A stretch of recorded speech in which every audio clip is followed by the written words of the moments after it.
The stagecoach rattled violently as it traversed the uneven terrain, jolting Natalie Zimmer awake.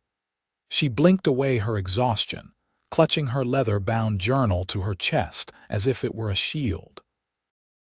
The year was 1878, and she had traveled over 2,000 miles from Boston to Nevada to accept a teaching position that no one else wanted. As the vast, arid landscape of the West unfolded before her, doubt crept into her mind. Had she made a terrible mistake? First time out west, miss. The elderly woman sitting across from her smiled kindly, her face weathered by years under the harsh desert sun. Is it that obvious? Natalie smoothed down her traveling dress, now wrinkled from the 3-day journey. You've got that look in your eyes, part terror, part wonder. The woman chuckled. What brings you all the way to Winnemucca? I'm to be the new schoolteacher, Natalie replied, attempting to sound more confident than she felt. At 22, with her teaching certificate still crisp and unmarked, she had jumped at the opportunity when her professor had mentioned the position. The town of Winnemucca, Nevada, was growing rapidly thanks to the silver boom, but they had struggled to keep a teacher for more than a few months. The woman's eyebrows shot up. Well, I'll be. You're braver than you look. Winnemucca's not exactly welcoming to outsiders, particularly educated women from back east. Natalie's stomach tightened.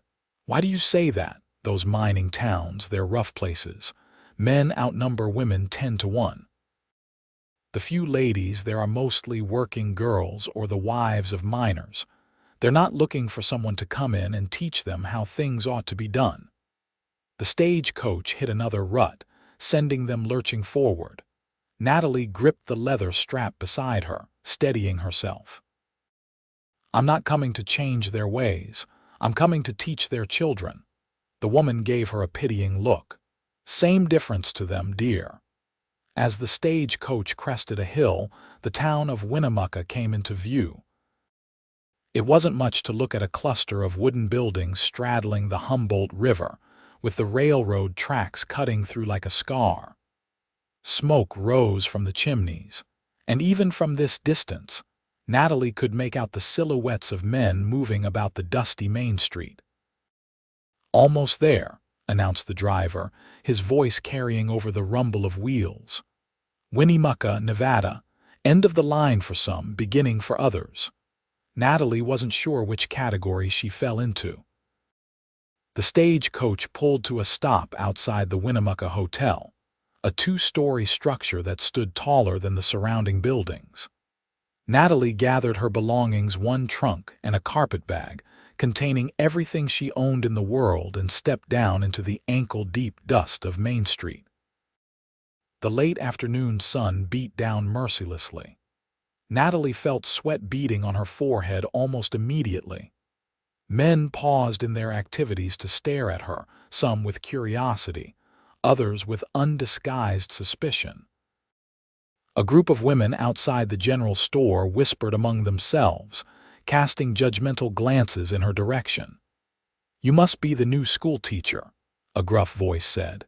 Natalie turned to find a stocky, red-faced man with an impressive mustache approaching her.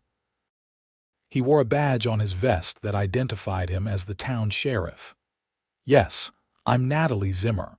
I was told someone would meet me, the sheriff nodded. Mayor was supposed to, but he got held up at the mine. I'm Sheriff Clarence Wilson. Welcome to Winnemucca, though I reckon welcome might be stretching it. Natalie's heart sank. I don't understand. Look, Miss Zimmer, you seem like a nice lady, but we've had our fill of Eastern school teachers coming here thinking they can civilize us. Last 3 didn't make it 6 months. One left after 2 weeks. He sighed, twisting the end of his mustache. Folks here are set in their ways. I'm not here to change anyone's ways, Sheriff. I'm here to teach reading, writing, and arithmetic. And Bible verses and proper manners and Eastern ideas, he added. That's what the others said too. Natalie felt her cheeks flush with indignation. I assure you I'm made of sterner stuff than your previous teachers. We'll see." He gestured toward her luggage. "School's on the edge of town. There's living quarters in the back. It ain't much, but it's yours. I can take you there now." As they walked down the main street, Natalie felt eyes following her. The town was bigger than she'd expected, with several saloons, a bank, a livery stable, and numerous other businesses. The railroad had clearly brought prosperity, but there was an underlying roughness to everything. "The schoolhouse hasn't been used in 4 months," Sheriff Wilson explained as they turned onto a side street. "Since Miss Henderson left. Mayor had it cleaned up a bit for your arrival, but it'll need work." "I'm not afraid of hard work," Natalie assured him. The sheriff chuckled without humor. "No, I don't suppose you are, coming all this way alone."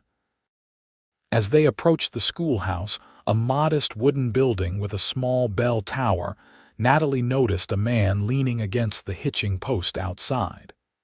He straightened as they approached, removing his hat in a gesture of respect. He was tall and broad-shouldered, with sun-bronzed skin and the kind of physical confidence that came from a life of hard work. His dark hair was longer than was fashionable back east, and his beard was neatly trimmed. He wore the practical clothing of a rancher denim trousers, a sturdy shirt, and boots that had seen many miles. But it was his eyes that captured Natalie's attention. They were a startling shade of blue, like the summer sky back home, and they studied her with an intensity that made her heart beat faster. "Miss Zimmer, this is Hunter Kincaid," Sheriff Wilson said. "He owns the ranch north of town. His boys will be some of your students, I expect." Hunter Kincaid stepped forward, a smile playing at the corners of his mouth. "Miss Zimmer," he said, his voice deep and resonant, "I've been waiting for you." Natalie felt her breath catch in her throat. "You have." "This town needs a good teacher more than it realizes," he said, his eyes never leaving hers. "My boys need one, certainly." "How many boys do you have, Mr. Kincaid?" Natalie asked, finding her voice. "2. Samuel is 10 and Joshua is 8. Smart as whips, both of them, but growing wild without proper schooling." He studied her face. "Their mother passed 3 years ago." "I'm sorry for your loss," Natalie said automatically, though she couldn't help but notice he wore no wedding ring. "Thank you." Hunter replaced his hat. "I came by to make sure the place was ready for you. It needs work, but it's sound. I've left some firewood stacked by the door and filled the water barrel." Sheriff Wilson looked surprised. "That was thoughtful of you, Kincaid." Hunter shrugged. "Just being neighborly. Besides, an education is the best gift we can give our children, something I never had enough of myself."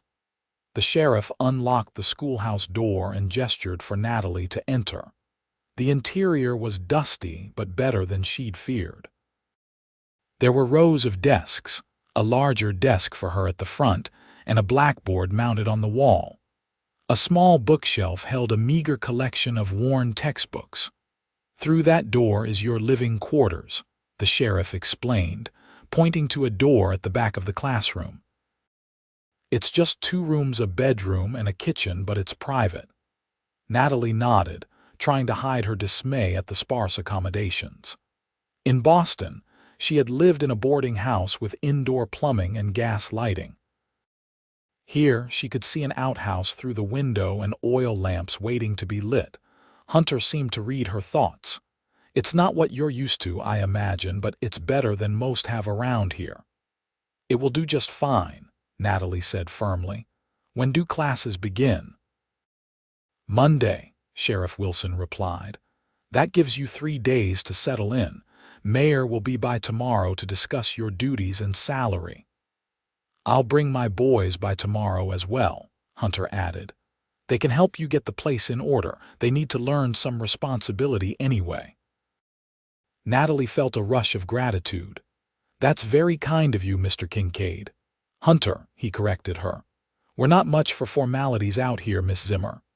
Natalie, then, she replied, surprised at her own boldness. Hunter smiled, a genuine smile that transformed his rugged features. Natalie, it suits you. Sheriff Wilson cleared his throat. Well, I'd best get back to my rounds. Will you be all right here, Miss Zimmer? Yes, thank you, Sheriff. After the sheriff left, an awkward silence fell between Natalie and Hunter.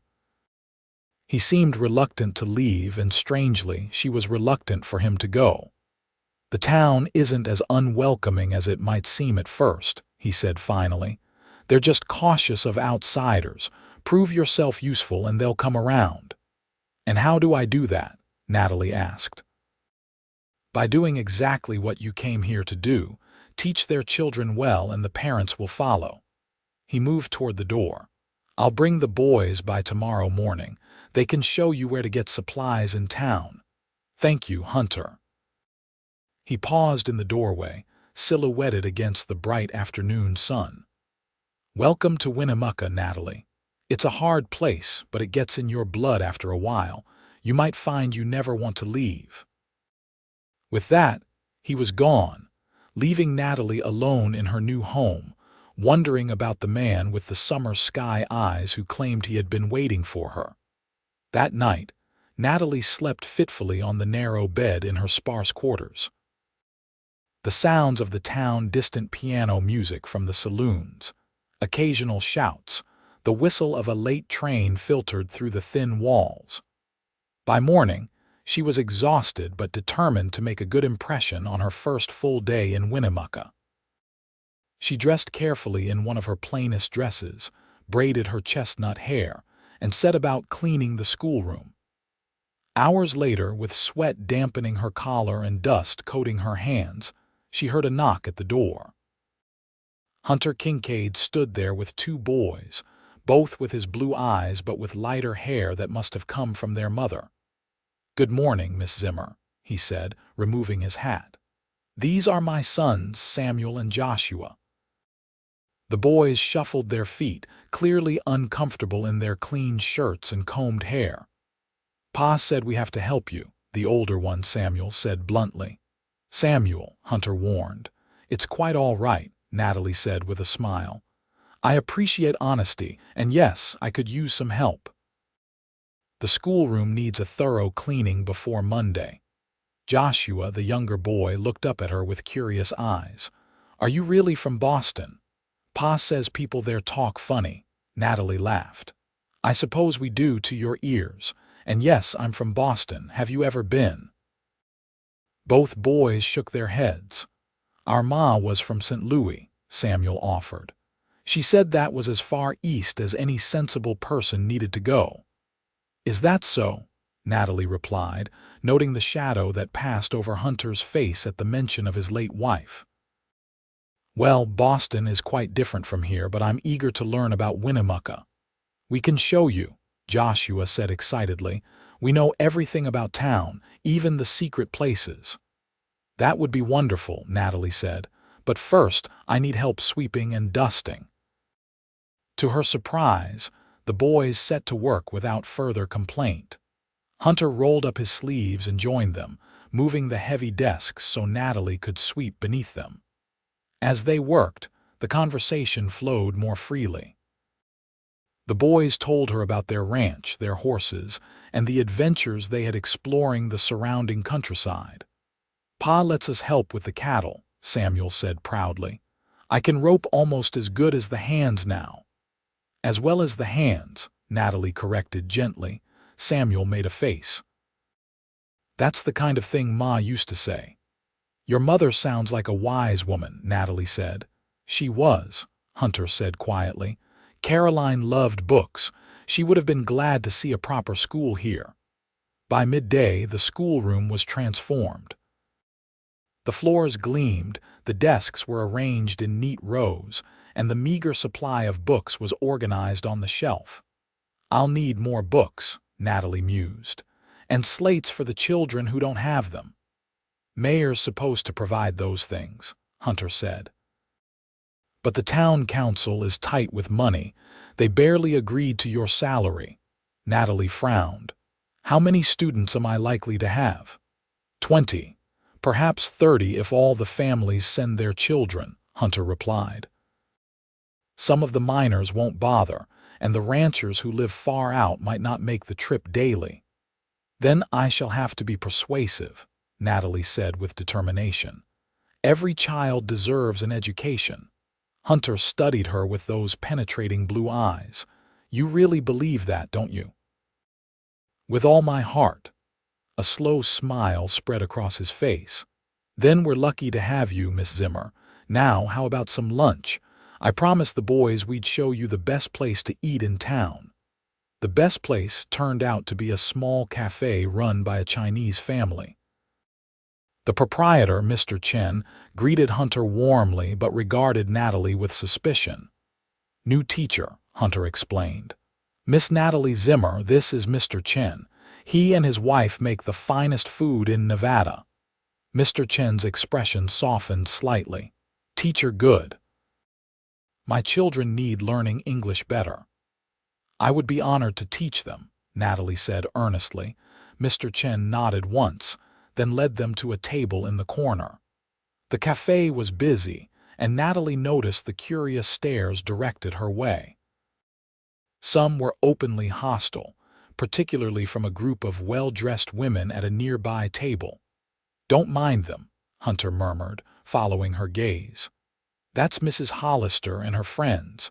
They run the Ladies' Aid Society and think they own the town. The last teacher said they were mean as snakes, Joshua whispered loudly. Joshua, Hunter scolded, but his eyes twinkled with amusement. Mrs. Hollister, a thin woman with pinched features, rose from her table and approached them. Mr. Kincaid, I see you're entertaining our new teacher. The way she said teacher made it sound like a questionable profession. Hunter stood politely. Mrs. Hollister. Yes, Miss Zimmer arrived yesterday. She's already working hard to prepare the school. Mrs. Hollister's gaze swept over Natalie, taking in every detail of her appearance. Miss Zimmer, welcome to Winnemucca. The Ladies' Aid Society oversees the moral welfare of our town. We will be very interested in your methods. Natalie stood as well, extending her hand. I look forward to working with the society, Mrs. Hollister. Perhaps you ladies could help me acquire more books for the school. I notice the library is quite limited. Mrs. Hollister looked taken aback at Natalie's directness. She shook her hand briefly. We shall see. The town has limited resources, and frankly, many here question the need for advanced education. Basic reading and figures are sufficient for most. Natalie felt her temper rising but kept her voice steady. Education is never wasted, Mrs. Hollister. It opens doors to opportunity. In the East, perhaps, Mrs. Hollister replied coolly. Here, we need practical skills. My husband says too much book learning makes people dissatisfied with their proper place. Hunter cleared his throat. Miss Zimmer has traveled a long way to help our community, Mrs. Hollister. I'm sure we can all agree that's a worthy endeavor. Mrs. Hollister's lips thinned. Of course. Well, I shall look forward to observing your first day of classes, Miss Zimmer. With a nod, she returned to her table. Natalie sank back into her chair. I believe I've just been issued a challenge. Hunter chuckled. You handled her well. Better than the last teacher who burst into tears at their first meeting. I'm not easily intimidated, Natalie said, though her hands trembled slightly beneath the table. I can see that, Hunter replied, his eyes warm with approval. After lunch, Hunter and the boys escorted Natalie to the general store to purchase supplies.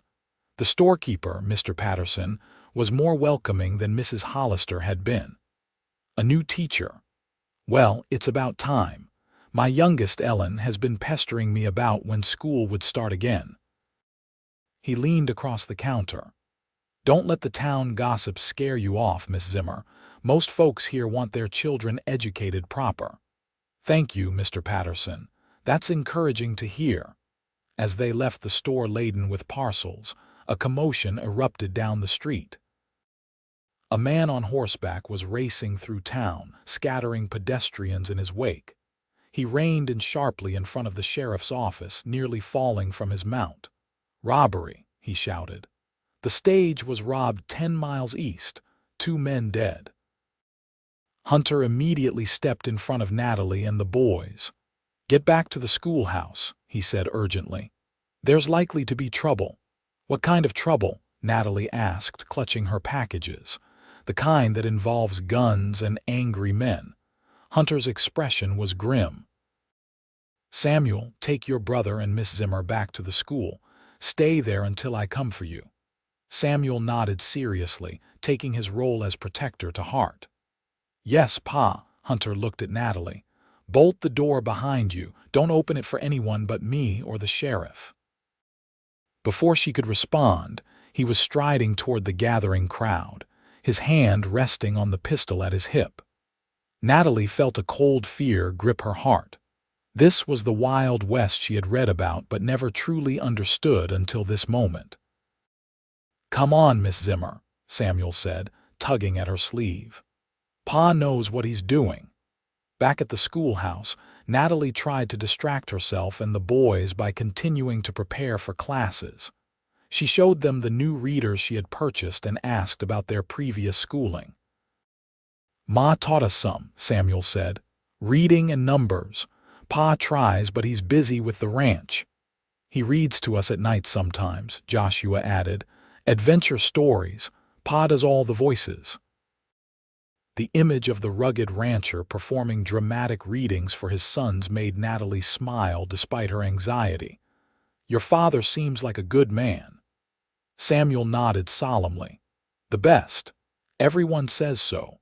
Even Sheriff Wilson says Pa's the most honest man in the county." "He wanted to marry Miss Henderson, the last teacher," Joshua blurted out. "Joshua," Samuel punched his brother's arm. "He did. I heard him talking to Uncle James about it. He said she was pretty and smart, but then she left." Natalie felt an unexpected pang of jealousy. "Your father's personal life is his own business," she said, more sharply than she intended. The boys exchanged a look, but said nothing more. They continued working until the sun began to set, casting long shadows through the schoolhouse windows. Natalie lit the oil lamps, her concern growing with each passing hour. Finally, as true darkness fell, there was a knock at the door. "Natalie, it's Hunter." She rushed to unbolt the door. Hunter stood there looking exhausted. A bruise was forming on his cheekbone and his knuckles were raw. "What happened?" she gasped. "The robbers were tracked to town. They were hiding at the Golden Nugget Saloon. There was an altercation." The boys rushed to their father. "Did you catch them, Pa?" Samuel asked excitedly. "Sheriff Wilson has them locked up," Hunter assured them. "They'll face the judge when he comes through next week." "Were you hurt?" Natalie asked, noticing how he winced when Joshua hugged him. "Just a few bruises. One of them objected to being arrested." He touched his side gingerly. "Nothing broken." "You should sit down," Natalie insisted, leading him to her chair. "Boys, fetch some water, please." As the boys hurried to comply, Hunter caught Natalie's wrist. "I'm sorry you had to see this side of Winnemucca so soon. Is it always like this?" "No, usually it's much quieter. We've had trouble with stage robberies lately. The mines ship silver on those stages." Natalie dampened her handkerchief with the water the boys brought and gently pressed it to Hunter's bruised cheek. He flinched slightly at her touch, then relaxed. "You have a gentle hand," he murmured. Their eyes met, and for a moment, Natalie forgot to breathe. There was something in his gaze, a warmth, an admiration that made her heart flutter in a most improper way. The moment was broken by Joshua yawning loudly. Hunter smiled, wincing slightly at the movement. "Time to get these boys home. They've had enough excitement for one day." "Will you be all right to ride?" Natalie asked, concerned. "I've ridden with worse," he assured her. "The ranch is only 3 miles north. We'll be fine." As they prepared to leave, Hunter paused at the door. "Natalie, I meant what I said yesterday. This town needs you, whether they know it yet or not. Don't let today discourage you." "It would take more than a little excitement to drive me away, Mr. Kincaid." His smile widened. "Good. I'll see you at church tomorrow." Natalie hesitated. She hadn't considered attending services so soon, but it would be a good way to meet the townsfolk. "Yes, I'll be there." "We'll save you a seat," he promised. After they left, Natalie bolted the door and leaned against it, her emotions in turmoil. In just 2 days, Winnemucca had shown her more drama than she'd experienced in years in Boston. And Hunter Kincaid. She couldn't deny the attraction she felt toward him, inappropriate as it might be. "This is not why you came here," she reminded herself sternly. "You came to teach, not to lose your heart to the first kind man you meet." Still, as she prepared for bed, she couldn't help but think of his blue eyes and the way they seemed to see right through her careful composure to the woman beneath. The next morning dawned clear and bright. Natalie dressed in her Sunday best, a navy blue dress with white piping, and pinned her hair into a neat chignon. As she walked toward the white wooden church at the center of town, she felt the weight of curious stares.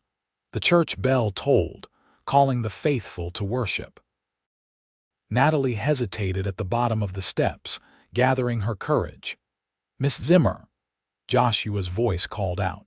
He was waving enthusiastically from the church entrance, where he stood with his father and brother. Hunter wore a clean black suit that emphasized his broad shoulders. His hair was slicked back and his beard neatly trimmed. He looked like a different man from the rugged rancher of yesterday, though the bruise on his cheek was now a vivid purple. "We saved you a spot," he said, offering his arm. Inside, the church was nearly full. Conversation stopped as Natalie entered on Hunter's arm, and a wave of whispers followed them down the aisle. Mrs. Hollister, seated near the front with a distinguished-looking man Natalie assumed was her husband, raised an eyebrow disapprovingly. Hunter guided her to a pew where an older man was already seated. "Miss Zimmer, this is my foreman and friend, James Cooper. James, our new schoolteacher, Miss Natalie Zimmer." James, a weathered man with kind eyes, tipped his hat. "Pleased to meet you, miss. These boys haven't stopped talking about you since yesterday."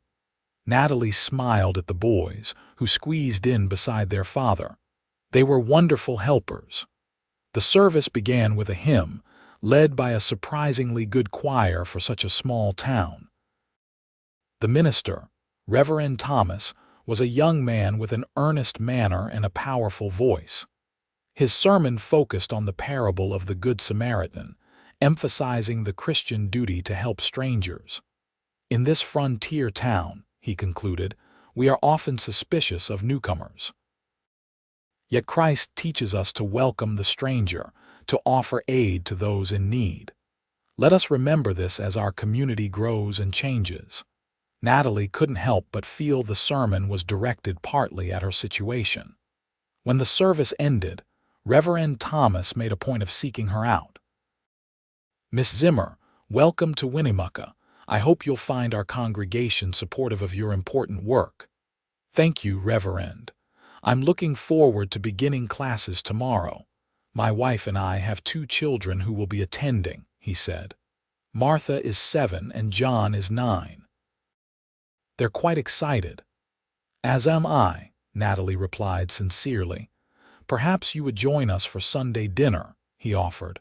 "My wife would love to meet you, and it would give you a chance to know at least 2 of your students before tomorrow." Before Natalie could respond, Hunter interjected. "I'm afraid I've already invited Miss Zimmer to the ranch for dinner, Reverend. Perhaps another time." Natalie blinked in surprise. This was the first she'd heard of such an invitation. "Of course," the Reverend said, looking between them with interest. "Another time, then." As they left the church, Natalie whispered, "You didn't invite me to dinner." Hunter had the grace to look sheepish. "I'm doing so now. Would you do us the honor of joining us at the ranch today? The boys would love to show you around, and my housekeeper, Mrs. Garcia, makes a Sunday roast that would put Boston's finest restaurants to shame. Natalie knew she should decline. It wasn't proper for an unmarried woman to visit a widower's home, even with children present. But the eager faces of Samuel and Joshua, combined with Hunter's hopeful expression, weakened her resolve. "I suppose that would be lovely," she conceded. The Kincaid ranch was more impressive than Natalie had expected. The main house was a substantial two-story structure built of sturdy logs, with a wide porch wrapping around three sides. Several outbuildings, including a bunkhouse for the ranch hands, a barn and corrals, formed a neat complex. In the distance, cattle grazed on the rolling grasslands that stretched toward mountains blue with distance. "It's beautiful," Natalie said as Hunter helped her down from his wagon. "My father started with nothing but 100 acres and 10 cows," Hunter said proudly. "Now we run over 2,000 head on 20,000 acres. I added the north pasture 5 years ago. Pa breeds the best horses in Nevada too," Samuel added. "Everyone says so." A plump, middle-aged woman with a warm smile emerged from the house. "So this is the teacher the boys haven't stopped talking about," she said in accented English. "Welcome, Miss Zimmer. I am Alina Garcia."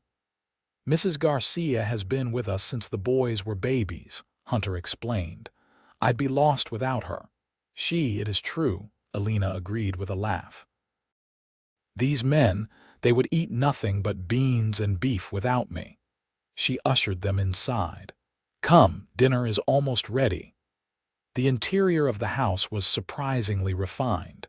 The furniture was solid and well made, the floors covered with colorful woven rugs.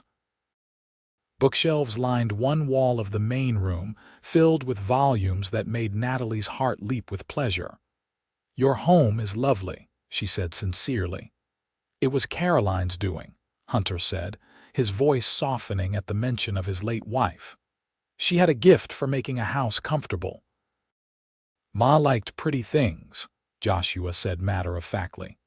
"Pa keeps everything the way she had it." Natalie felt a twinge of sympathy for the man who had preserved his home as a memorial to his wife. How difficult it must be to live surrounded by reminders of what he had lost. Dinner was served in a bright dining room with windows overlooking a garden.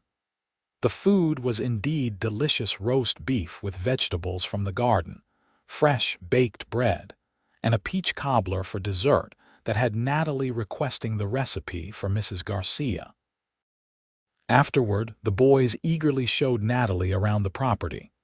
They introduced her to their horses, showed off the new calves in the barn, and took her to their favorite spot, a small pond shaded by cottonwood trees.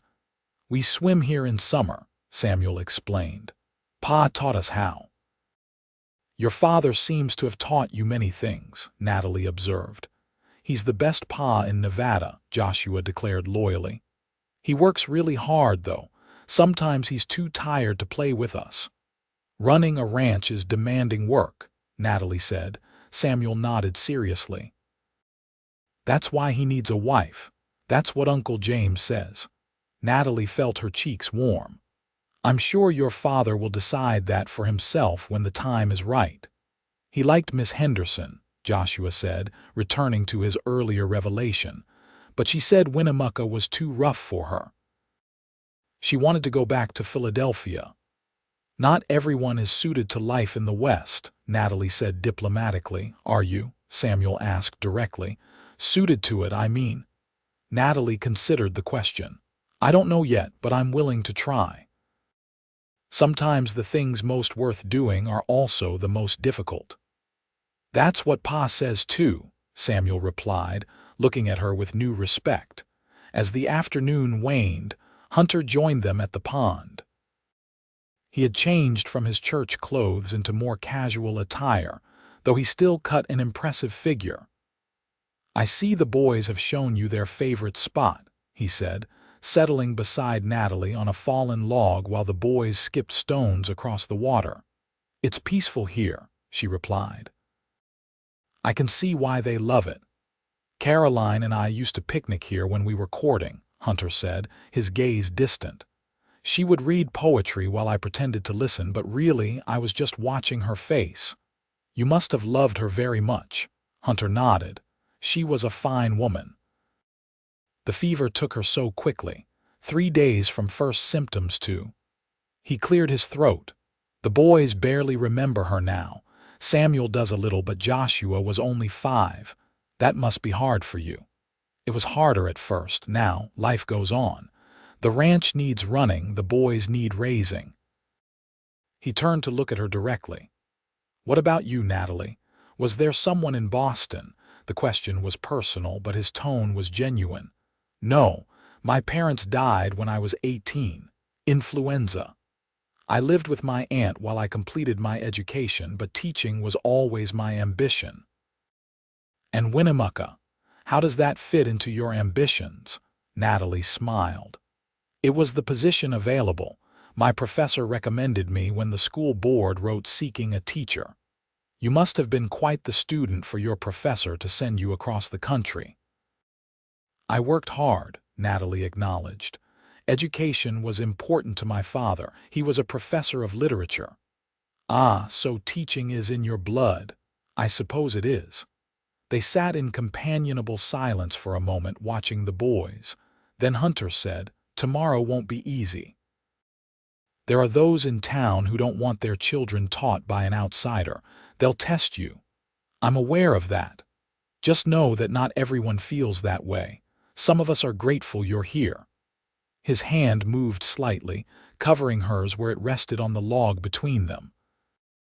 The touch sent a jolt through Natalie that had nothing to do with propriety and everything to do with the warmth in his blue eyes. "Mr. Kincaid, Hunter," he corrected gently. "Hunter," she amended. "I should probably return to town soon. I have preparations to complete for tomorrow." He nodded, though she thought she detected disappointment in his expression. "Of course. I'll hitch up the wagon." The ride back to Winnemucca was quiet, the boys sleepy after their day of excitement. As they approached the schoolhouse, Natalie noticed several figures standing outside. "That's the mayor," Hunter said, his voice hardening. "And Mrs. Hollister. Looks like the welcoming committee has arrived." Mayor Hollister was a portly man with an impressive mustache and the florid complexion of someone who enjoyed his whiskey. His wife stood beside him with 2 other women from the Ladies' Aid Society. Their expressions were uniformly disapproving. "Miss Zimmer," the mayor said as Hunter helped her down from the wagon, "I see you've been enjoying the hospitality of our local rancher." "Mr. Kincaid and his sons kindly invited me to Sunday dinner after church," Natalie replied evenly. Mrs. Hollister sniffed. "It's hardly appropriate for a young, unmarried woman to be visiting a widower's home. What would your students' parents think?" Natalie felt a surge of indignation. "I would hope they would think their children's teacher is building relationships with the community." "My children will be in Miss Zimmer's class," Hunter said, his voice dangerously calm. "It seems reasonable that they should know their teacher." Mayor Hollister cleared his throat. "Yes. Well, propriety aside, we came to discuss school matters. Tomorrow is your first day, Miss Zimmer, and there are certain expectations the town council has." "Perhaps we should continue this discussion inside," Natalie suggested, conscious of the boys listening intently. "I'll be on my way then," Hunter said. "Boys, say goodbye to Miss Zimmer." Samuel and Joshua both hugged her impulsively. "Good luck tomorrow, Miss Zimmer," Samuel said. "Thank you both for a lovely day," Natalie replied. Hunter's eyes met hers. "Remember what I said.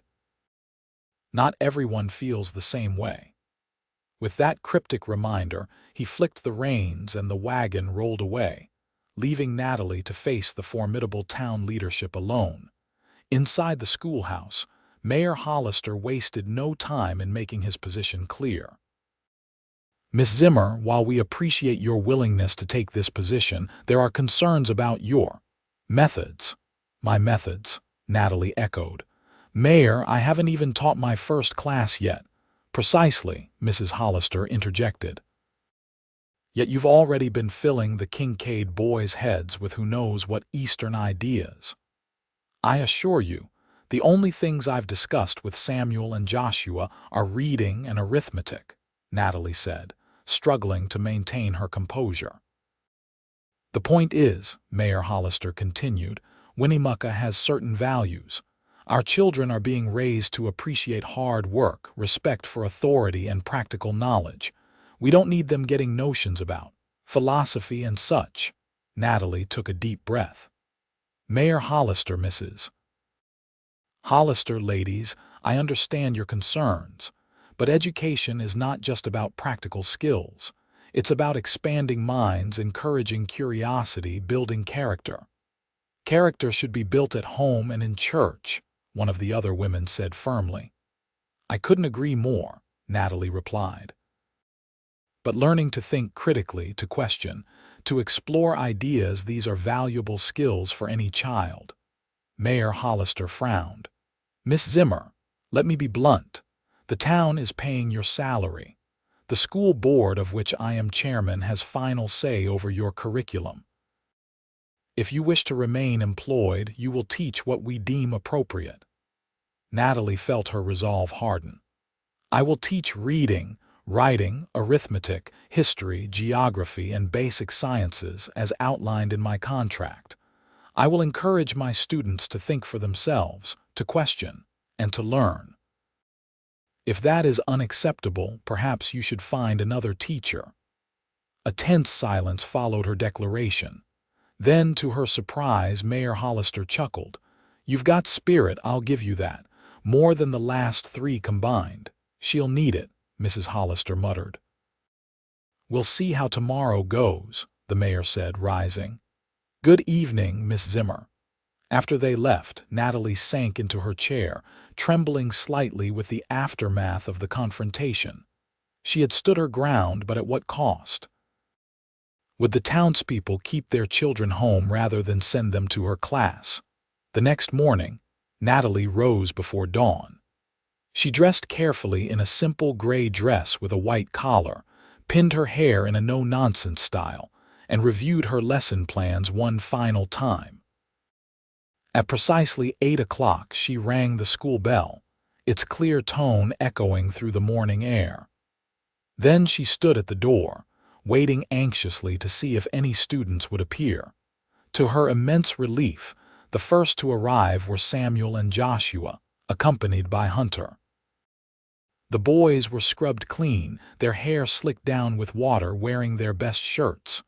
Good morning, Miss Zimmer, they chorused. Good morning, boys, she replied, unable to suppress a smile. You're right on time. Hunter touched the brim of his hat. Good luck today. Remember, you have allies in this town. More children began to arrive, the reverends too, several from the mining families, 4 from the ranch hands at Hunter's property, and even 3 Chinese children who Natalie recognized as Mr. Chen's offspring. By 8:30, she had 21 students ranging in age from 6 to 15. Noticeably absent were the Hollister children and those of several other prominent families. Natalie refused to let this dampen her spirits. Welcome, everyone, she said, standing before her new class. I'm Miss Zimmer, and I'm honored to be your teacher. Today, we're going to begin by getting to know one another and finding out what you already know. The morning passed in a blur of assessments and introductions. Natalie discovered that the older students had received sporadic education at best, with significant gaps in their knowledge. The younger ones were eager but undisciplined. By noon, when she released them for the lunch hour, Natalie was exhausted but exhilarated. She was surprised to find Hunter waiting outside, a basket in his hand. Mrs. Garcia thought you might appreciate lunch, he explained. First days can be demanding. Natalie accepted the basket gratefully. That's incredibly thoughtful. Please thank her for me. How's it going? Hunter asked, leaning against the door frame. Better than I expected, to be honest. The children are eager to learn, though their previous education has been inconsistent. Not surprising. We've had 4 different teachers in 3 years, each with their own ideas about what's important. Natalie unpacked the basket to find a neatly wrapped sandwich, an apple, and a jar of lemonade. This is perfect. I hadn't even thought about lunch. Hunter smiled. Mrs. Garcia has a sixth sense about these things. He hesitated. I noticed the Hollister children weren't here. No. Nor several others I expected based on the town census. Give it time. When word spreads that you're not turning their children into radicals, they'll come around. Natalie laughed. Is that what they fear? That I'll create a generation of revolutionaries? Something like that. Hunter's expression turned serious. Winnemucca is changing, Natalie. The railroad, the mines, they're bringing new people, new ideas. Some embrace that change. Others fight it every step of the way. And where do you stand, Mr. Kincaid? His blue eyes held hers steadily. I believe in progress, Miss Zimmer, in education, in opportunity, in giving my boys more choices than I had. He straightened, preparing to leave. I should let you eat in peace. I just wanted to see how things were going. Thank you for checking in, Natalie said sincerely. And for the lunch. It means a great deal to know I have at least one supporter in town. More than one, Hunter corrected. Don't let the Hollisters fool you. Many here want exactly what you're offering, a real education for their children. As he turned to go, Natalie called after him. Will you come to the school board meeting on Friday? I could use an ally there. Hunter's smile lit up his face. I wouldn't miss it for the world. The afternoon session went as smoothly as the morning. By the time Natalie dismissed the class at 3 o'clock, she felt she had made real progress. The students seemed to like her, and several had shown genuine enthusiasm for learning. She was straightening the classroom when there was a knock at the door. Expecting Hunter or perhaps one of the parents, Natalie was surprised to find Mrs. Hollister standing there with her 2 daughters, prim girls of 8 and 10, who resembled their mother in both appearance and demeanor. Miss Zimmer, Mrs. Hollister said stiffly. My daughters, Abigail and Margaret, will be joining your class tomorrow. Natalie concealed her surprise. I'll be delighted to have them, Mrs. Hollister sniffed. Yes, well. The mayor and I have discussed it, and while we still have reservations about your methods, we've decided it's important for our girls to receive proper instruction in the basics. Of course, I assure you they'll receive an excellent education. We shall see, Mrs. Hollister turned to leave, then paused. One more thing, Miss Zimmer. Your association with Hunter Kincaid has been noted. While he may be a prominent rancher, he is still a widower, and you are an unmarried woman in a position of influence over impressionable children. I trust you understand the importance of propriety. Natalie felt her cheeks flush with indignation. Mr. Kincaid has been kind enough to help me settle in, Mrs. Hollister. His sons are my students. There is nothing improper in our association. See that it remains that way. With that parting shot, Mrs. Hollister ushered her daughters out. Natalie stood in the doorway, watching them go, a mixture of anger and determination burning in her chest. She would prove herself to this town, regardless of their prejudices and suspicions. And as for Hunter Kincaid, well, that was a complication she hadn't anticipated. The week passed in a blur of lessons, preparations, and gradual acceptance. By Friday, Natalie's class had grown to 27 students, including all of the children from the town's prominent families.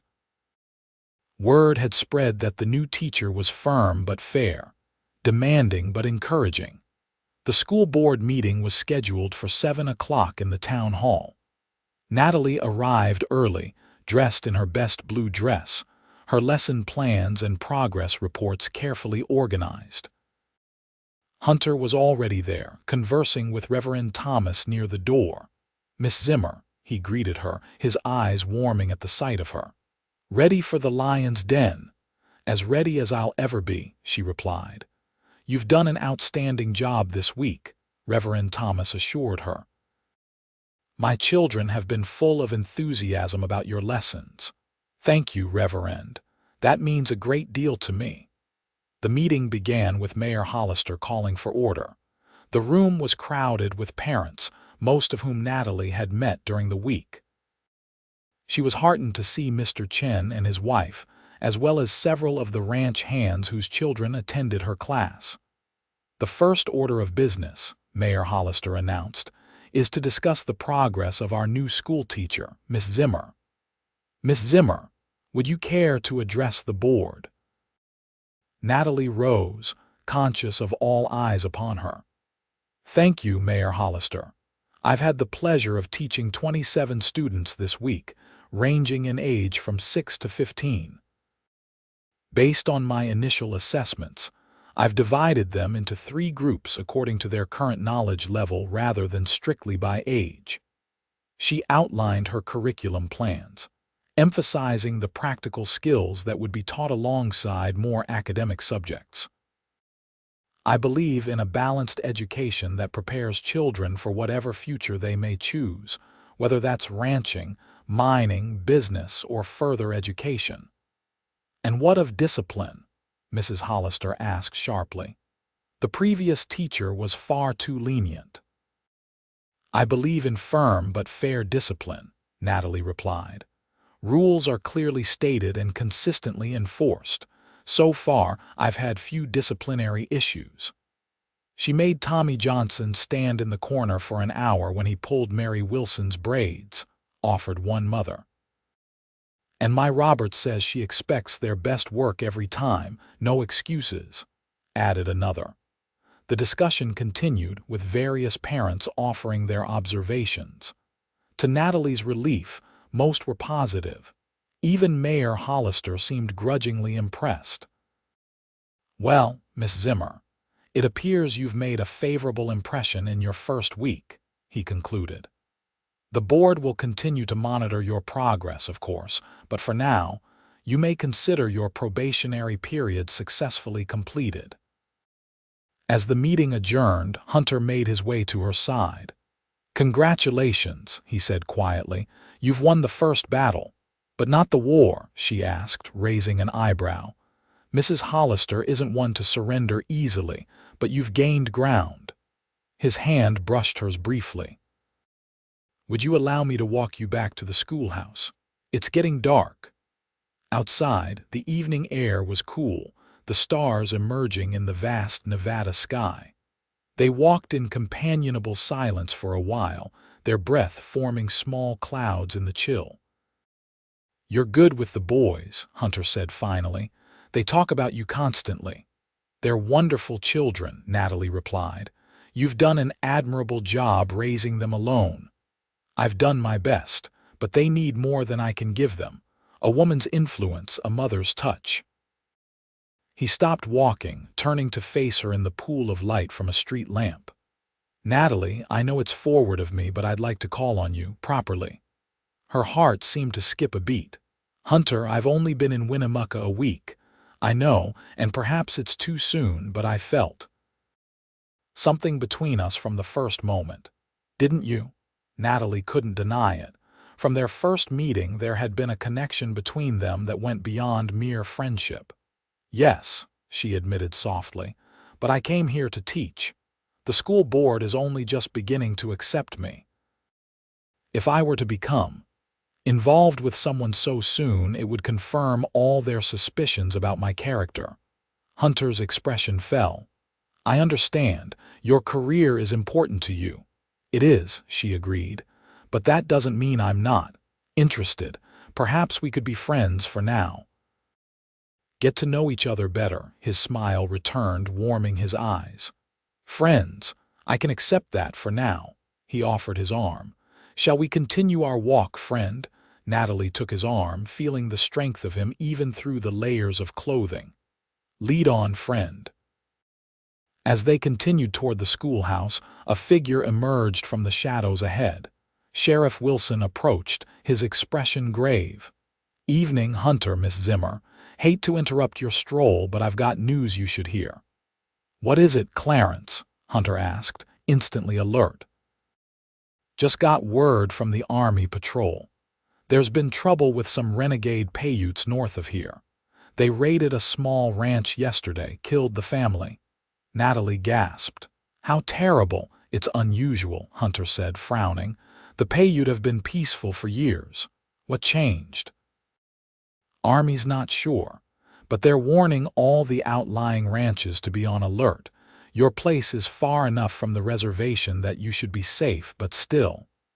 The sheriff looked uncomfortable.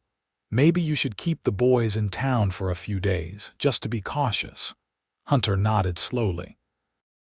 "I appreciate the warning, Clarence. I'll talk to my foreman tonight, increase the watch." After the sheriff continued on his rounds, Natalie turned to Hunter. "Are you truly in danger?" "Probably not," he reassured her. "The Kincaid Ranch has always had good relations with the Paiute. My father traded fairly with them, and I've continued that tradition, but I'll take precautions, just in case." They had reached the schoolhouse. Hunter escorted her to the door, waiting as she unlocked it. "Will you be all right here alone?" he asked. "Of course. I'm in the middle of town, surrounded by neighbors." He didn't seem convinced. "Lock your doors. If you hear anything unusual, anything at all, go to the sheriff's office. It's only 2 blocks away." "You're worrying unnecessarily," Natalie said, touched by his concern. "Humor me." His hand came up to cup her cheek briefly, the touch sending warmth cascading through her. "Good night, Natalie." "Good night, Hunter." As she watched him stride away, Natalie felt a mixture of emotions: concern for his safety, confusion about her own feelings, and an undeniable attraction that was growing stronger by the day. She closed the door firmly and turned the key, wondering what new challenges the coming days would bring. The weekend passed quietly. Natalie attended church on Sunday, noting with satisfaction that several more families greeted her warmly, including some who had been skeptical at first. Hunter and the boys sat with her again, ignoring Mrs. Hollister's disapproving glances. After the service, Hunter invited her to join them for a picnic by the river. "Nothing improper," he assured her with a twinkle in his eye. "The boys will be there as chaperones and will be in full view of half the town." The afternoon was delightful. They spread a blanket under a cottonwood tree, enjoying Mrs. Garcia's fried chicken and biscuits while the boys splashed in the shallow water. Hunter told stories of his early days on the ranch, making Natalie laugh with tales of his misadventures as a young rancher. "You make it sound like a grand adventure," she said, leaning back on her elbows. "Parts of it were. Other parts were back-breaking work and loneliness." His expression grew thoughtful. "When my father died, I was only 20. The ranch was struggling, and I had no idea how to turn it around. If it hadn't been for James Cooper taking me under his wing, I might have lost everything.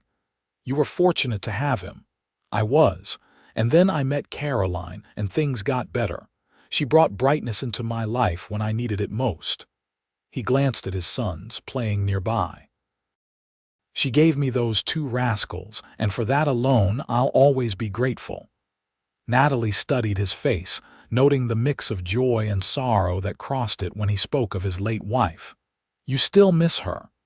"Every day," he admitted, "but the sharpness of the grief has faded. Now I remember the good times more than the end." Their conversation was interrupted by a commotion from the town. Looking up, they saw a group of riders galloping down the main street, heading for the sheriff's office. "Something's wrong," Hunter said, rising quickly. "Boys, come here." Samuel and Joshua, sensing their father's urgency, hurried to his side. "What is it, Pa?" Samuel asked. "I'm not sure. Stay with Miss Zimmer while I find out." Hunter strode toward town, his long legs covering the ground quickly. "Is it Indians?" Joshua whispered, his eyes wide. "I don't know, honey," Natalie said, putting her arm around him. "But we're safe here." They watched as Hunter spoke with the riders, his posture growing more tense by the moment. When he returned, his expression was grim. "The Hollister Ranch was raided last night," he said in a low voice. "2 ranch hands killed, some cattle stolen. Mayor and Mrs. Hollister were in town for a social, so they weren't harmed." "Was it the Paiutes?" Natalie asked. Hunter's mouth tightened. "That's what the Army says, but something doesn't add up. The Paiutes don't usually take cattle, they prefer horses, and they rarely kill unless threatened." "What happens now?" "The Army's organizing a pursuit, sheriffs deputizing men to join them." He looked at his sons, then back to Natalie. "I need to help. The Hollister Ranch borders mine to the east. If there's trouble, my people could be next." Natalie felt a cold fear grip her heart. "Hunter, it's dangerous. I know, but I can't sit by while my neighbors are attacked." He knelt beside his sons. "Boys, I need you to stay in town tonight. Miss Zimmer, would you mind keeping an eye on them until I get back?" "Of course not," Natalie said immediately. "They can stay at the schoolhouse with me." "Pa, I want to come with you," Samuel protested.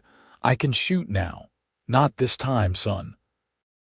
I need you to look after your brother and Miss Zimmer. Can you do that for me?" Samuel's chest puffed out with the responsibility. "Yes, sir." Hunter rose, his eyes meeting Natalie's. "I'll try to be back by tomorrow, if not." He left the sentence unfinished. "Be careful," Natalie said softly. Impulsively, Hunter pulled her into a brief, fierce embrace. "Take care of my boys," he whispered against her hair. Then he was gone, striding toward the gathering men at the sheriff's office. Natalie watched him go, a prayer forming silently on her lips. That night, Natalie made up beds for the boys in the schoolroom while she took her usual quarters in the back. Samuel insisted on keeping Hunter's rifle beside his bedroll, though Natalie made him promise not to touch it unless absolutely necessary. "Pa taught me how to use it," he assured her. "For emergencies." "Let's hope it doesn't come to that," Natalie replied, smoothing his hair. She had just settled the boys when there was a knock at the door. Sheriff Wilson stood there, his expression apologetic. "Miss Zimmer, I hate to bother you, but I need to speak with you privately." Natalie stepped outside, pulling her shawl around her against the evening chill. "What is it, Sheriff?" "There's talk in town. People are scared, and when folks get scared, they look for someone to blame." He twisted his hat in his hands. "Some are saying that the trouble started when you arrived. That maybe you brought bad luck or worse." Natalie stared at him in disbelief. "That's absurd. I've been teaching children to read and write, not inciting Indian raids. I know that, and anyone with sense knows it too. But fear makes people stupid sometimes." He sighed heavily. "Mayor Hollister is particularly vocal, claims you've been stirring up trouble teaching the wrong sort of ideas." "What sort of ideas would those be?" Natalie demanded. "Equality, justice, that sort of thing." The sheriff looked embarrassed. "He says one of your lessons was about the mistreatment of Indians." "It was a history lesson about the westward expansion. I presented facts, not opinions." "Facts can be dangerous things, Miss Zimmer." Sheriff Wilson replaced his hat. "I'm not saying I agree with them. Just warning you that there's talk, and it's not friendly." After he left, Natalie returned inside, troubled by the conversation. It was ridiculous to blame her for the Indian raids, yet she knew how superstition and fear could turn people against a convenient scapegoat. She checked on the boys, finding them already asleep, exhausted by the day's excitement. Looking at their innocent faces, Natalie felt a fierce surge of protectiveness.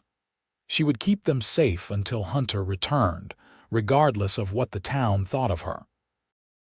The next morning, Natalie canceled classes, sending word through Mr. Patterson at the general store that school would resume when the current crisis had passed. She kept the boys occupied with lessons and games, trying not to show her growing anxiety as the day progressed with no word from Hunter or the posse. By afternoon, rumors were flying through town. The posse had engaged the renegade Paiutes in a fierce battle. Several men were wounded.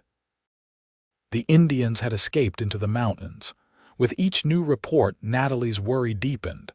"Pa will be fine," Samuel said stoically, seeing her concern. "He's the best shot in the county." "Of course he will," Natalie agreed, forcing a smile. It was nearly dusk when they heard the sound of horses approaching. Natalie and the boys rushed to the window. A group of riders was coming down the main street, moving slowly.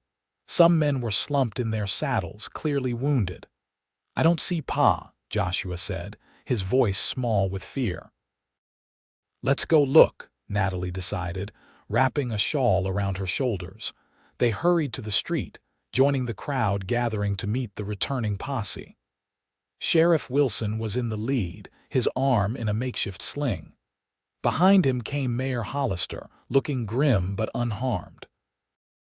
Natalie scanned the faces anxiously, her heart sinking as she failed to spot Hunter. "Where's my pa?" Samuel demanded, pushing through to the sheriff. Sheriff Wilson looked down at the boy, his expression softening. "He's coming, son. Stayed behind with James Cooper to bring in the wounded. They'll be along soon." Relief flooded through Natalie. Hunter was alive. But as she listened to the men's accounts of what had happened, her concern returned. "It wasn't Paiutes," one man was saying. "Leastways, not just Paiutes. There were white men with them, renegades." "They led us into an ambush," another added. "If it hadn't been for Kincaid knowing the territory, we'd have lost more men." Mayor Hollister's voice rose above the others. "Whoever they were, they'll pay. No one attacks a Hollister property and gets away with it." As darkness fell, lanterns were lit along the street.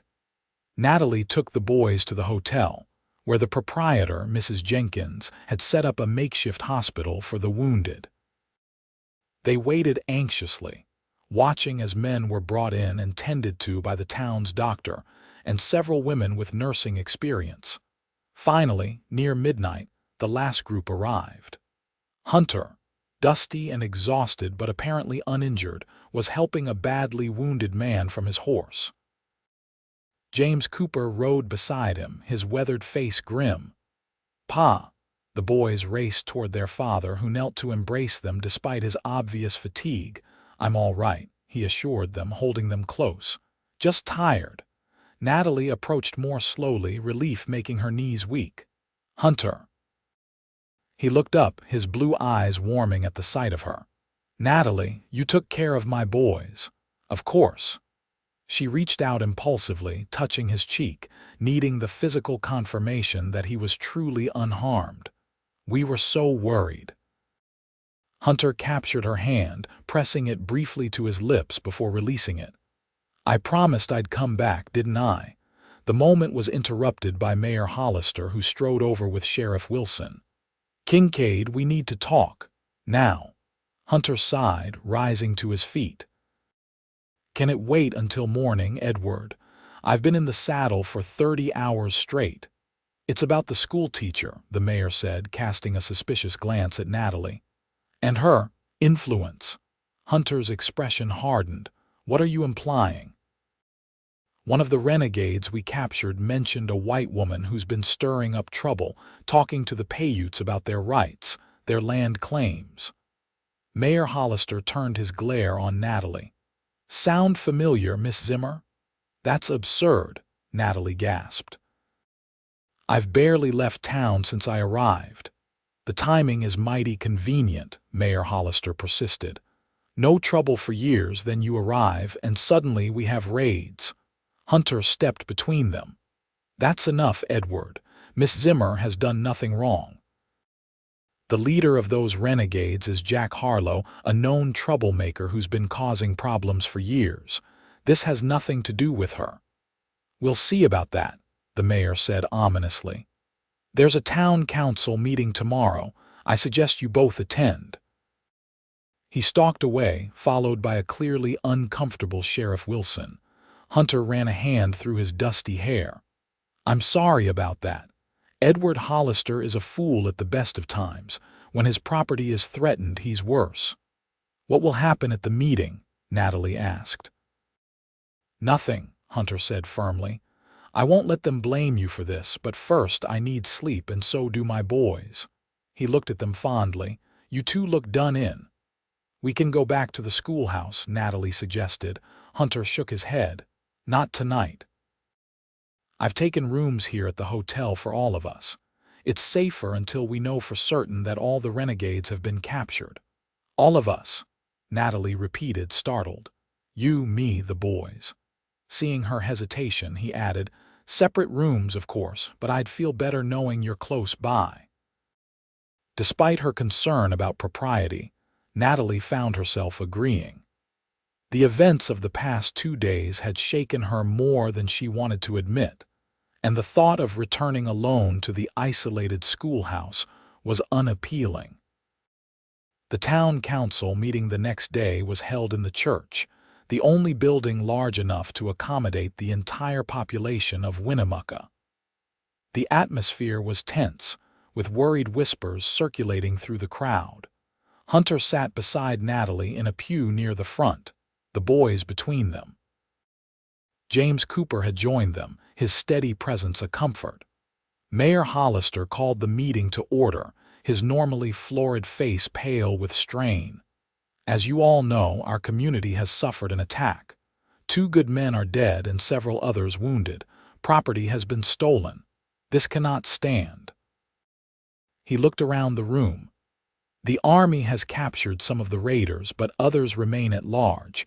We must decide how to protect ourselves going forward. Sheriff Wilson, his arm properly bandaged now, stood to address the gathering. The prisoners have been questioned.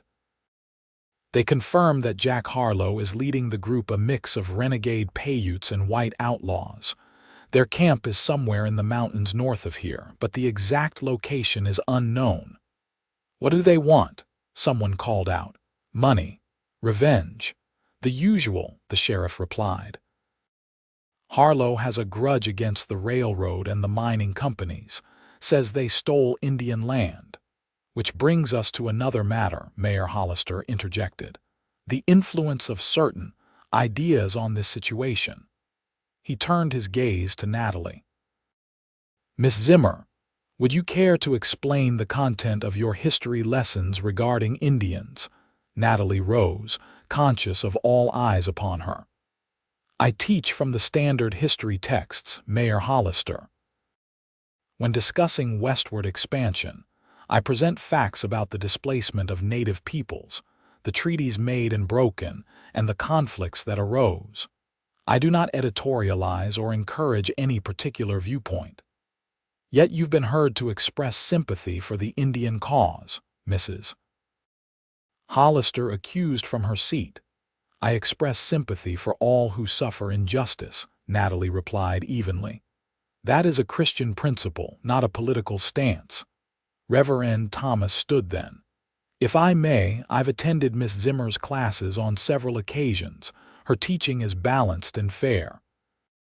She encourages critical thinking, not rebellion.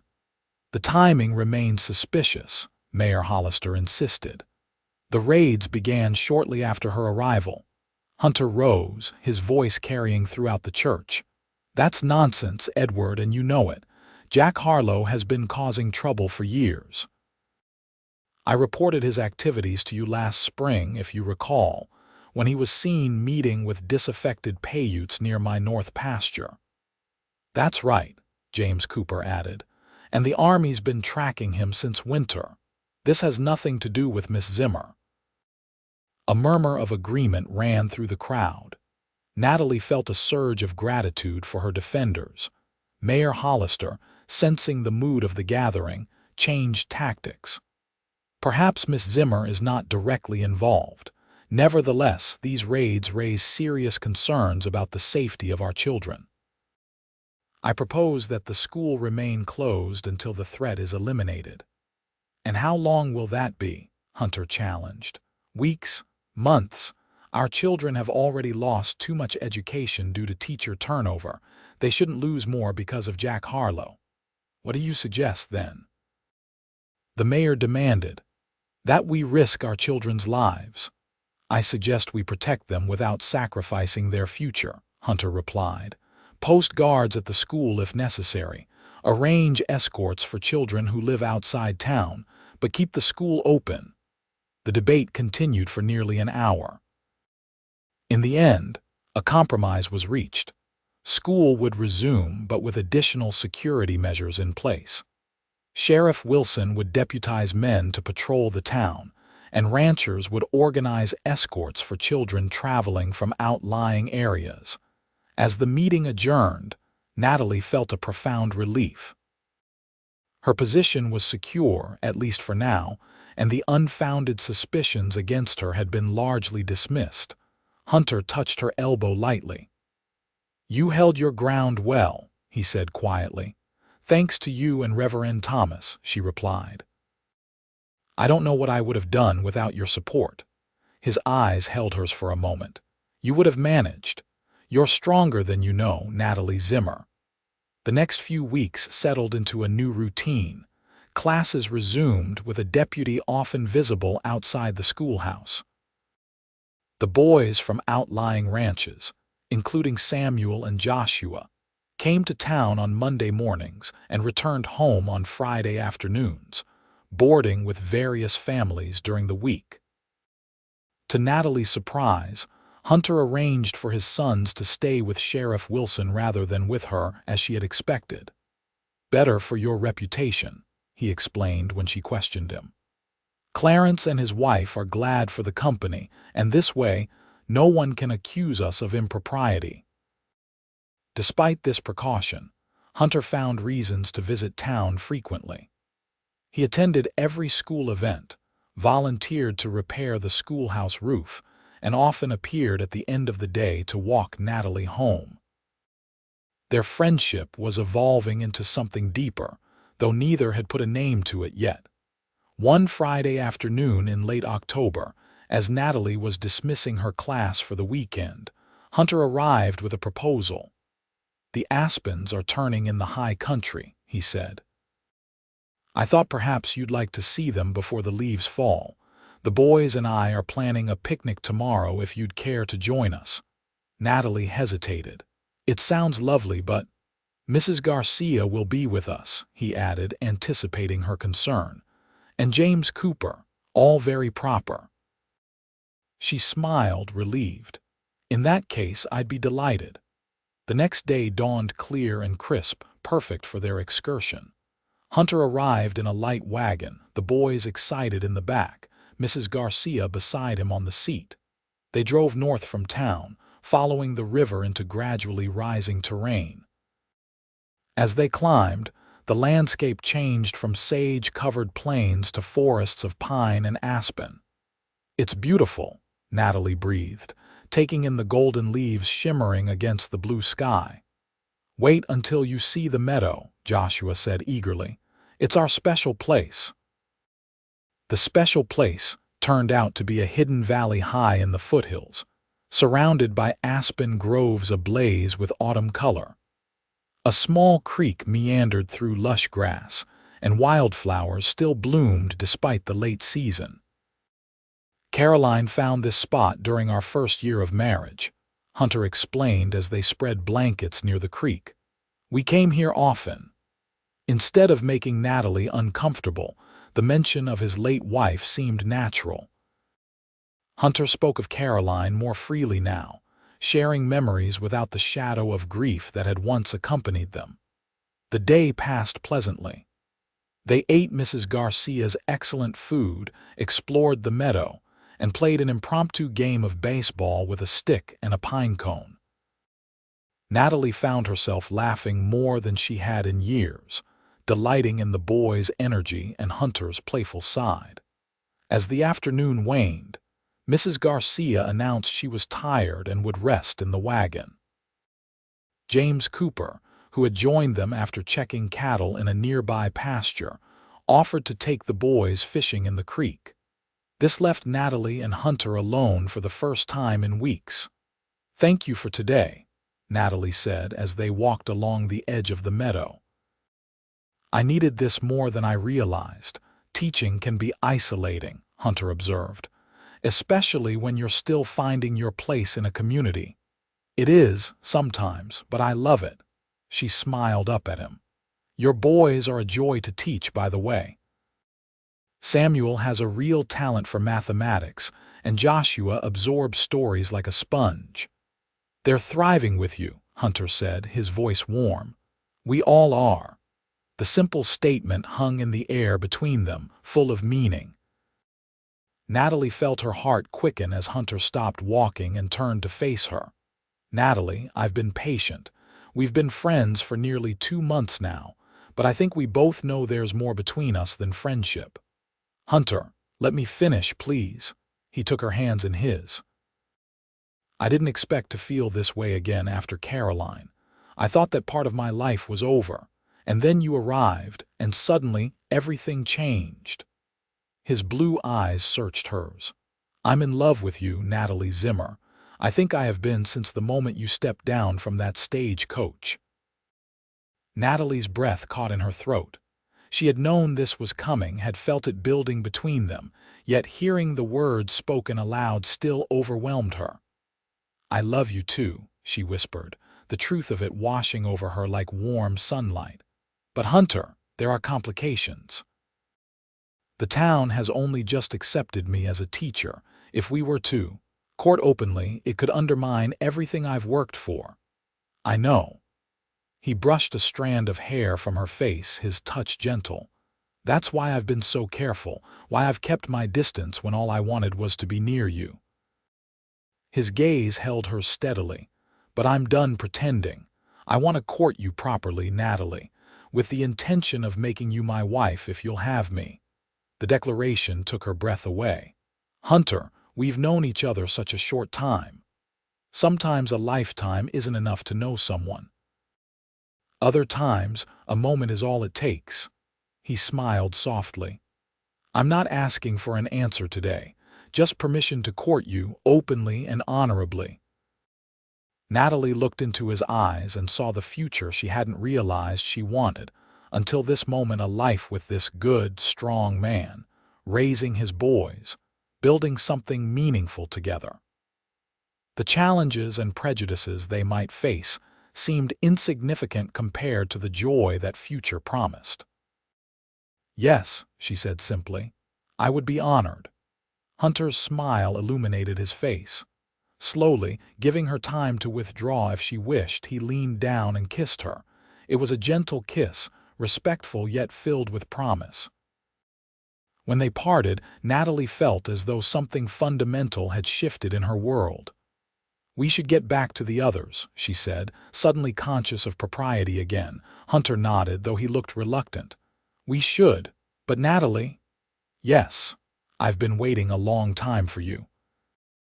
I'm a patient man, but now that I've found you, I don't intend to let you go." The declaration, so similar to his first words to her, filled Natalie with a sense of rightness. Whatever challenges lay ahead, they would face them together. News of their courtship spread quickly through Winnemucca. Some, like Reverend Thomas and Sheriff Wilson, offered warm congratulations. Others, predictably, were less approving. "It's most irregular," Mrs. Hollister sniffed during a Ladies' Aid Society meeting that Natalie had been invited to join. "A school teacher should be above reproach, dedicated solely to her students." "I assure you my dedication to my students is unwavering," Natalie replied calmly. "My personal life does not interfere with my professional duties." "But for how long?" another woman asked. "Once you marry, you'll move to the ranch. Who will teach our children then?" "If and when that time comes," Natalie said, "I would ensure a suitable replacement is found. But for now, I remain committed to the school." Despite the mixed reactions, Natalie and Hunter's courtship continued. He called on her properly at the schoolhouse, took her to dinner at the hotel, and escorted her to church each Sunday. The boys, delighted by the development, were her most enthusiastic supporters. "Does this mean you'll be our new ma?" Joshua asked bluntly one day after school. "Joshua," Samuel scolded. "Pa said we shouldn't ask that." Natalie felt her cheeks warm. "Your father and I are getting to know each other better," she said carefully. "Whatever happens, I will always care for you both."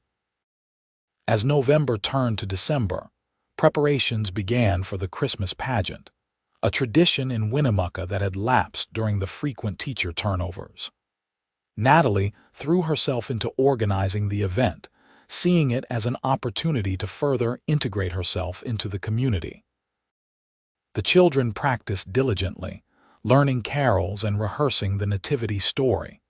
Even Mrs. Hollister was impressed by Natalie's organizational skills, reluctantly agreeing to help with the costumes. "You've done wonders with these children," she admitted grudgingly as they watched a rehearsal. "Even my Margaret, who's never shown an interest in performance, is excited about her angel role. She has a lovely singing voice," Natalie said sincerely. "All the children have hidden talents waiting to be discovered." The night of the pageant, the church was filled to capacity. Parents, grandparents, and townspeople crowded the pews, eager to see the children perform. Natalie, nervous but proud, watched from the side as her students enacted the Christmas story with surprising poise. Samuel, as Joseph, was solemn and dignified. Joshua, cast as a shepherd, delivered his lines without a single error. When the final carol was sung and the audience rose in thunderous applause, Natalie felt tears of joy prick her eyes. Hunter found her afterward, his face alight with pride. "That was wonderful," he said, embracing her briefly. "You've given this town a gift tonight, Natalie." "The children did all the work," she demurred. "They had an excellent teacher." His eyes were soft with admiration. "I have something for you, a Christmas gift." "But Christmas is still a week away," she protested. "I couldn't wait." He pressed a small package into her hand. "Open it later, when you're alone." Later that night, in the privacy of her quarters, Natalie unwrapped the gift. Inside a velvet box lay a delicate gold locket on a fine chain. When she opened it, she found a miniature portrait of Hunter and the boys on one side. The other side was empty. A note accompanied the gift. "The empty space is for our future. Whatever you decide that future should be, know that you already hold my heart. With all my love, Hunter." Natalie pressed the locket to her chest, her decision made.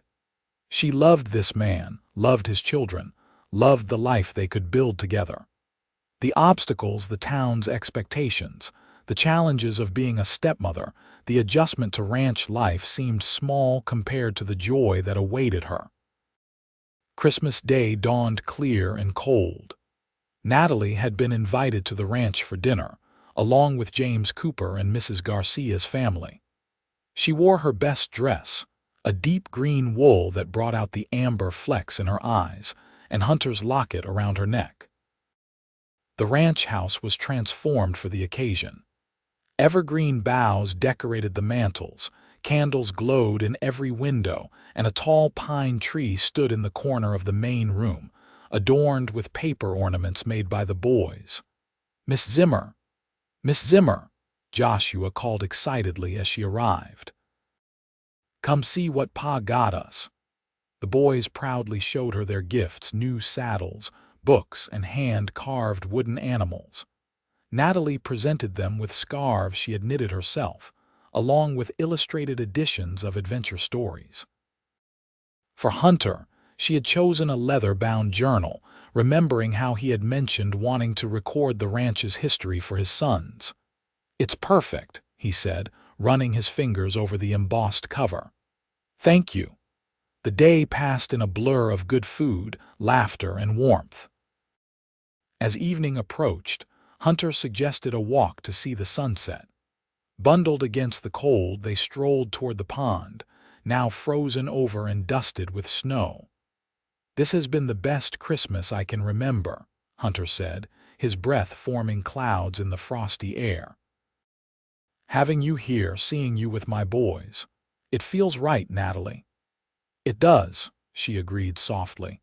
They stopped at the edge of the pond, the western sky ablaze with crimson and gold. Hunter turned to face her, taking both her hands in his. "I had a whole speech prepared," he said with a rueful smile. "But standing here with you, words seem inadequate." He reached into his pocket and withdrew a small box. "Natalie Zimmer, I love you with all my heart. Would you do me the honor of becoming my wife?" He opened the box to reveal a ring, a sapphire surrounded by tiny diamonds set in gold. It caught the last rays of the setting sun, sparkling like a star fallen to earth. "Yes," Natalie said without hesitation. "Yes, Hunter, I will marry you." As he slipped the ring onto her finger, Natalie knew with absolute certainty that this was where she belonged. Not in Boston, not even in the schoolhouse in Winnemucca, but here, with this man and his sons building a life together. Hunter drew her into his arms, his kiss tender at first, then deepening with a passion that left her breathless. When they finally parted, the sun had set, leaving the world bathed in the soft blue light of dusk. "We should get back," Hunter said, though he made no move to release her. "The boys will be wondering where we are." "One moment more," Natalie murmured, savoring the feeling of being in his arms. "I want to remember this exactly as it is."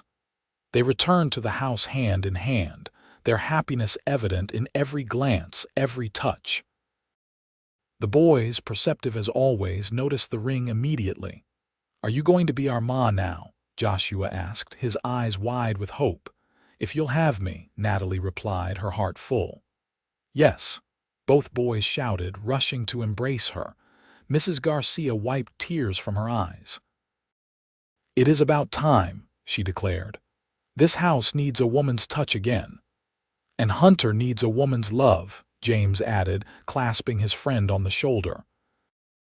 Later, as they gathered around the fire, the boys nestled sleepily against her.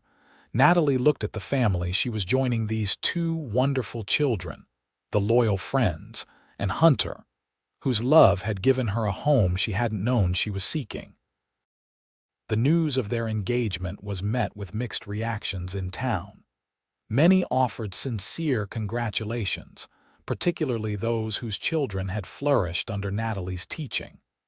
Others, including Mrs. Hollister, were more reserved, concerned about the future of the school. "We've only just gotten a decent teacher," Mrs. Hollister complained to her husband. "And now she'll leave us for marriage." To address these concerns, Natalie and Hunter made a joint presentation to the school board in January. They proposed that Natalie continue teaching through the end of the school year in May, giving the board ample time to find a replacement. They would marry in June, after classes ended. "Furthermore," Natalie added, "I would be willing to serve on the school board after our marriage to help ensure continuity and quality in education." Mayor Hollister, still not entirely won over, frowned thoughtfully. "And where would you live after the wedding?" "The ranch is too far for daily commuting." "I would stay in town during the week," Natalie explained. "Hunter has offered to purchase a small house near the school for that purpose." "That's a significant commitment," Reverend Thomas observed. Hunter nodded. "Education is important to both of us." "We want to make this work, for Natalie, for my boys, and for the town." After some debate, the board agreed to their proposal. The wedding was set for the first Saturday in June, giving them 5 months to prepare. Those months flew by in a whirlwind of teaching, planning, and increasingly frequent visits between town and ranch. Natalie continued to excel in the classroom, while also learning more about ranch operations from Hunter. The boys, excited about the upcoming wedding, became her eager assistants in both venues. By May, as the school year drew to a close, Natalie had trained her replacement, a young woman from Sacramento with excellent credentials and a genuine love of teaching. Miss Thompson had been Natalie's student teacher for the final month of classes, winning over even the most skeptical parents with her enthusiasm and competence. The wedding day dawned sunny and warm, as if nature itself approved of the union. The ceremony was held in the church, with Reverend Thomas officiating. Samuel stood proudly beside his father as best man, while Joshua served as ring bearer. James Cooper gave Natalie away, stepping in for the father she had lost. The church was filled to capacity, the entire town turning out to witness the event. Even Mrs. Hollister dabbed at her eyes during the vows, finally won over by the obvious love between the couple. "I, Hunter, take you, Natalie, to be my lawfully wedded wife." Hunter's voice rang clear and strong. "To have and to hold from this day forward, for better, for worse, for richer, for poorer, in sickness and in health, to love and to cherish, till death do us part." Natalie's voice trembled slightly as she repeated her vows, overcome by the magnitude of the moment. "I, Natalie, take you, Hunter, to be my lawfully wedded husband." When Reverend Thomas pronounced them husband and wife, Hunter kissed her with a tenderness that brought fresh tears to her eyes. The congregation erupted in applause as they turned to face their friends and neighbors as Mr. and Mrs. Hunter Kincaid. The celebration continued at the ranch, where tables had been set up under the cottonwood trees. Lanterns hung from branches, ready to illuminate the gathering as evening approached. A band played, children ran laughing across the grass, and the adults enjoyed Mrs. Garcia's magnificent feast. As the sun began to set, painting the sky in shades of orange and pink, Hunter led Natalie away from the festivities toward their special spot by the pond. The water reflected the colorful sky, creating a double sunset of breathtaking beauty. "Happy, Mrs. Kincaid?" Hunter asked, his arm around her waist. "More than I ever thought possible," Natalie replied, leaning into his embrace.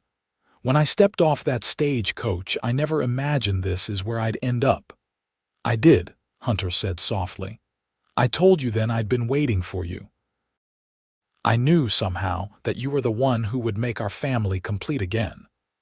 "And you," Natalie said, turning in his arms to face him, "you were the one who welcomed me when the town didn't want me.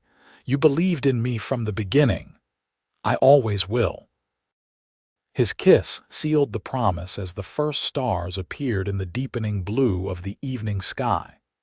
They returned to the celebration hand in hand, rejoining their sons and friends for an evening of dancing and laughter. As Natalie looked around at the faces of those who had become dear to her in less than a year, she marveled at the journey that had brought her here. She had come to teach in a town that didn't want her, and found not just acceptance but love.